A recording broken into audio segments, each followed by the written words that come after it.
kintu kunsi kirina ekiseera na buli omu Mukama yamugerekera omukisa gweye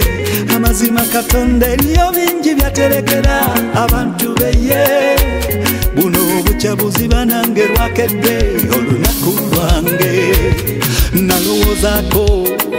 tyobe byange biriba bityaye bannanga mazima nali nkooya gafere kati mulaba omwana gwalese Katonda oyo gwampadde ye mbagambe ntya nze naye Mukama tayiwa babe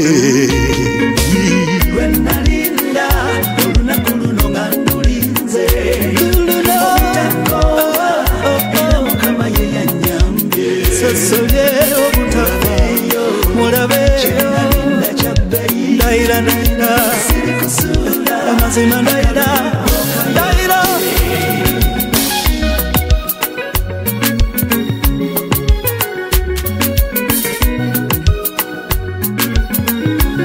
bino nzijukira olunaku lwewabingamba nali ndowooza wali osaaga abafera bangi abaali bandinge nali ndowooza nkyera nawe amazima naye nedda nga nali yenja kusubwa mulabe nammwe bannange nga nali ngudde ekibalo kyagera Mukama kyaterekera babe tekivunda kyagera Mukama kyaterekera babe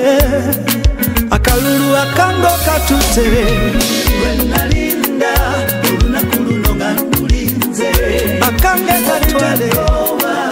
era Mukama ye yanyambye sosole obutabeyo sosole kyenalinda kyabbeyi ndayira siri kusuula akalulu gwokayodde siri kusuula lwe nalinda olunaku luno nga ndulinze obutakowa era Mukama ye yanyambye sosole obutabeyo mulabeyo ndayira siri kusuula amazima ndayira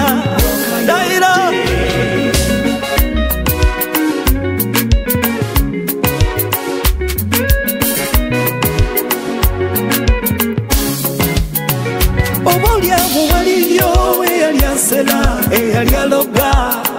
Katonda mumanyi ge Satani amulinyeko mpangudde nalinda olunaku luno nga ndulinze mpangudde era Mukama ye yanyambye sosobye